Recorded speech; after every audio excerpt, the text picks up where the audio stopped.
하나님의 말씀 로마서 12장 1절에서 2절 두 절의 말씀 같이 보도록 하겠습니다.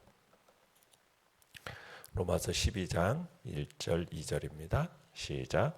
그러므로 형제들아 내가 하나님의 모든 자비하심으로 너희를 권하노니 너희 몸을 하나님이 기뻐하시는 거룩한 산 제물로 드리라.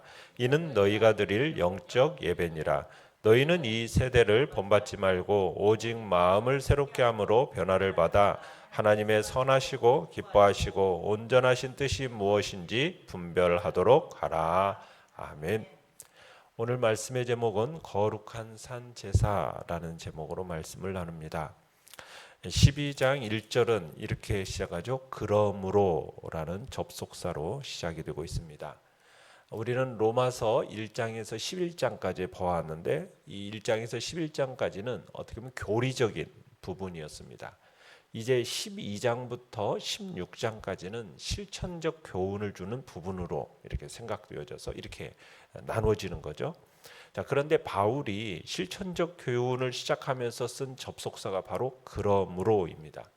그러니까 믿음으로 구원을 받은 이 교리적인 교훈이 모두 끝나고 이제 성도의 실천적 교훈이 시작될 때 이 원인에 대한 결과를 나타내는 이 접속사를 사용하고 있는 겁니다. 그러니까 믿음이 원인이 되어서 행함을 이룬다라는 것이죠. 그러니까 다시 말해서 믿음과 행함이라는 것은 서로 뗄래야 뗄 수 없는 불가분의 관계라고 얘기하고 있는 겁니다. 그러니까 행함이 없는 믿음은 죽은 것이고 주님을 기쁘시게 하지 못하는 거죠. 그러니까 기독교는 아는 것으로만 끝나는 어떤 사변적이고 추상적인 종교가 아니란 얘기입니다. 진리를 가르치고 그 진리에 따라 실천하는 전인격적인 변화를 추구하는 것이 바로 기독교 신앙인 것이죠. 자, 내용 관찰 문제 1번을 보시면 우리가 드릴 영적 예배는 무엇입니까? 자, 1절에 이렇게 되어 있습니다. 너희 몸을 하나님이 기뻐하시는 거룩한 산 제물로 드리라. 이는 너희가 드릴 영적 예배니라. 이렇게 얘기하고 있죠. 그러니까 하나님이 기뻐하시는 예배는 우리의 몸을 제물로 하여 드리는 거룩한 산제사라는 겁니다. 그러니까 바울이 요구하는 이 제물이 산제물이에요. 산제물. 그러면 산제물이라는 건 뭐와 대조가 되는 말입니까? 죽은 제물이라는 것과, 그죠? 살아있는 제물, 죽어있는 제물, 죽은 제물, 이렇게 대조가 되는 개념이에요. 그러니까 구약 시대 때는 하나님 앞에 제사를 드릴 때 짐승을 잡아서 제사를 드렸어요.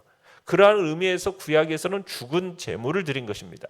그런데 바울은 오늘 이러한 죽은 제물이 아닌 산 제물을 요구하고 있다는 거예요. 그러니까 우리의 몸을 산채로, 하나님께 산채로 드리도록 요구되어지고 있는 겁니다. 자, 여기서 몸이라는 말은 단순히 이 살과 뼈로 이루어진 육체를 의미하는 게 아니라 우리의 전 인격, 우리의 삶 전체를 의미하는 겁니다. 그러므로 바울은 지금 우리의 삶 전체와 인격 전체를 하나님께 드리도록 요구하고 있는 것이죠. 그러니까 우리는 우리의 삶과 우리의 인격과 삶 전체를 드려서 하나님께 헌신하고 봉사함으로써 산 제물로 드려져야 된다는 얘기입니다. 그런 점에서 영적 예배라는 것은 우리의 구체적인 삶 전체 속에서 드리는 예배다, 이런 의미가 있는 거죠. 그러니까 바울은 지금 우리의 일상의 구체적인 삶 전체를 하나님이 기뻐하시는 거룩한 산 제물로 드릴 때 이것이 곧 영적 예배다, 이렇게 말하고 있는 것입니다.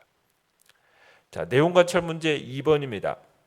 하나님의 선하시고 기뻐하시고 온전하신 뜻을 분별하기 위해 선행되어야 할 것은 무엇입니까?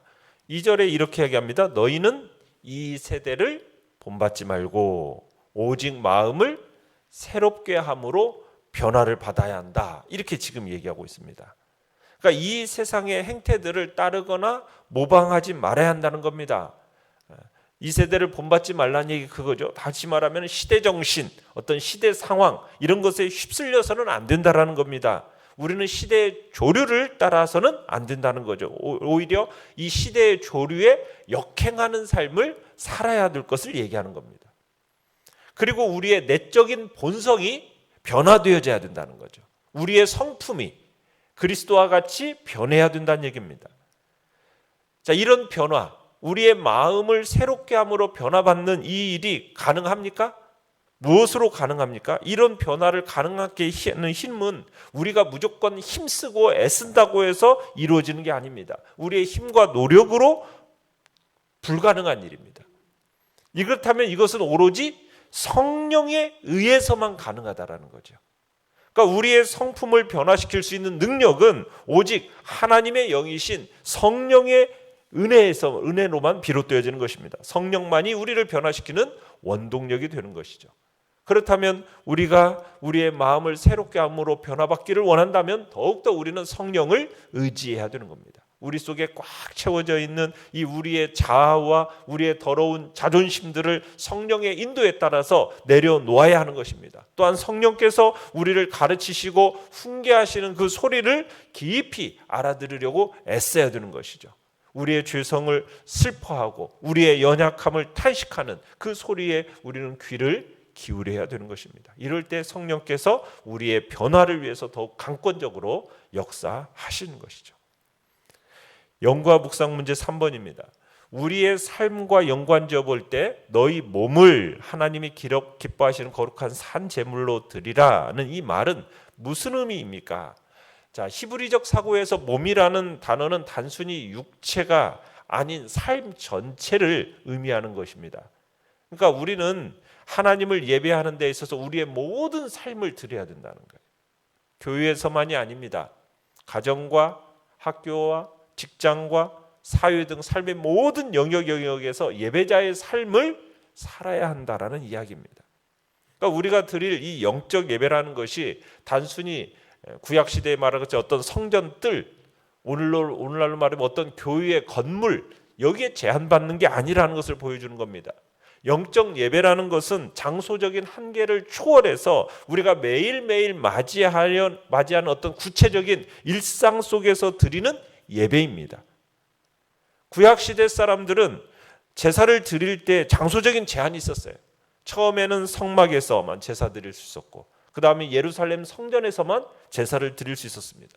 하지만 오늘날 우리 그리스도인에게 있어서 하나님의 성전은 무엇이 하나님의 성전이 되었습니까? 우리의 몸입니다. 몸. 그죠? 너희가 하나님의 성전인 것과 너희 안에 성령이 계시는 것을 알지 못하느냐? 우리의 몸 자체가 성령이 임하시는 하나님의 전이 되었다는 얘기입니다.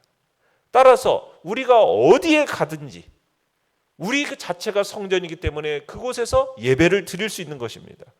그리고 우리 그리스도인의 일상적인 삶의 모든 처소와 때, 그 때가 우리가 삶으로 예배드리는다라는 의미가 있는 거죠.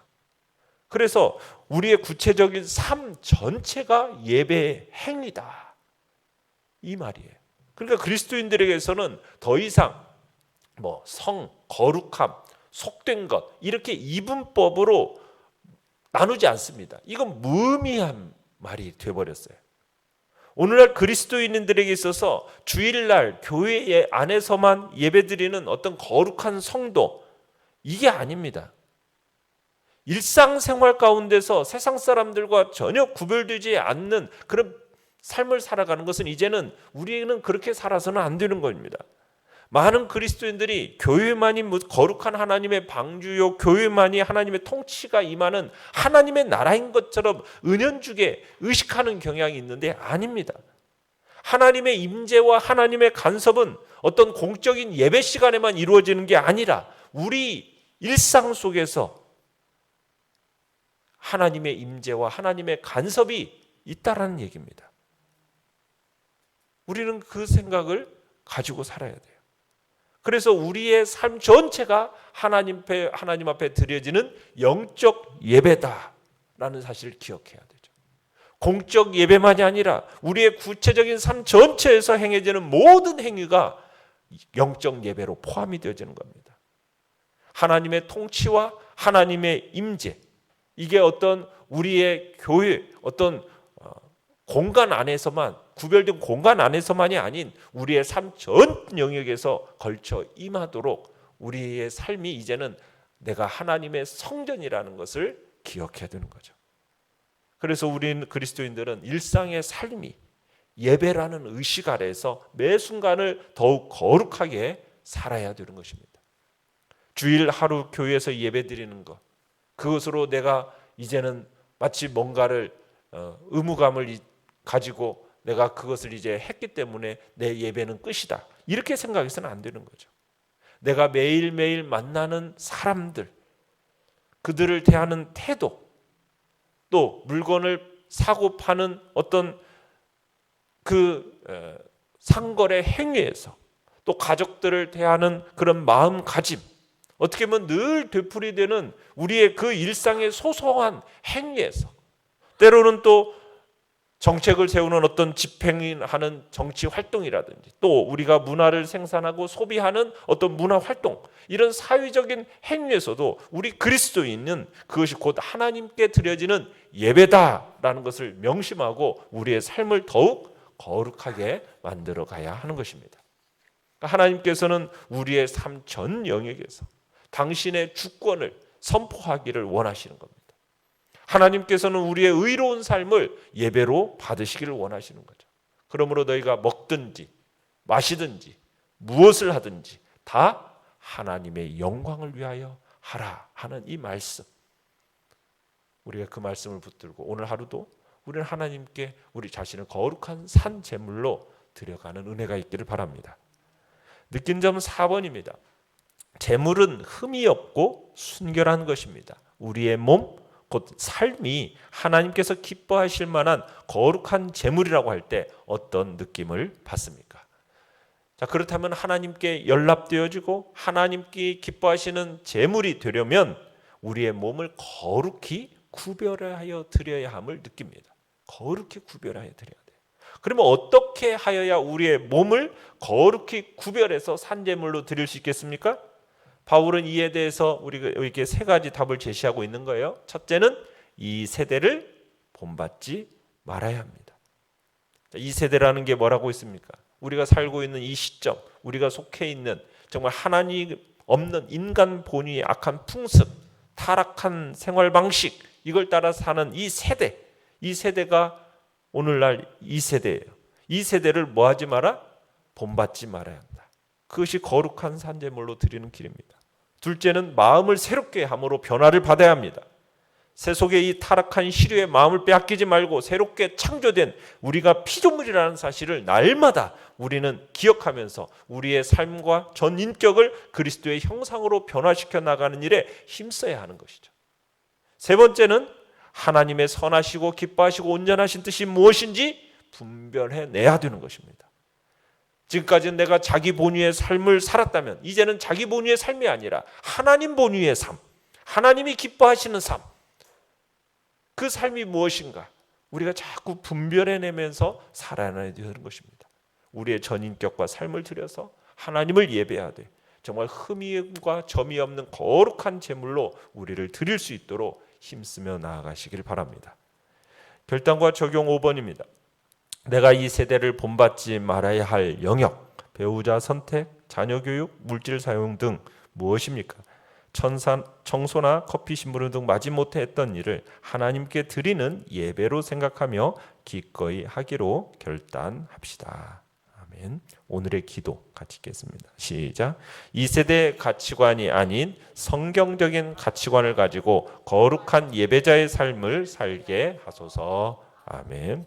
말씀을 생각하면서 기도하시고요. 연약한 우리의 지체들을 위해서 기도해 주시며 저 북한 땅을 위해서 코로나의 확산세 속이 너무 심하고 참으로 죽어가는 영혼들이 너무 많다고 합니다. 하나님의 긍휼과 자비가 저 북한 땅에 임하도록 위해서 기도해 주시고 우크라이나 땅을 위해서도 기도하시며 또 주님의 교회와 수요 예배를 위해서 기도해 주시기 바랍니다.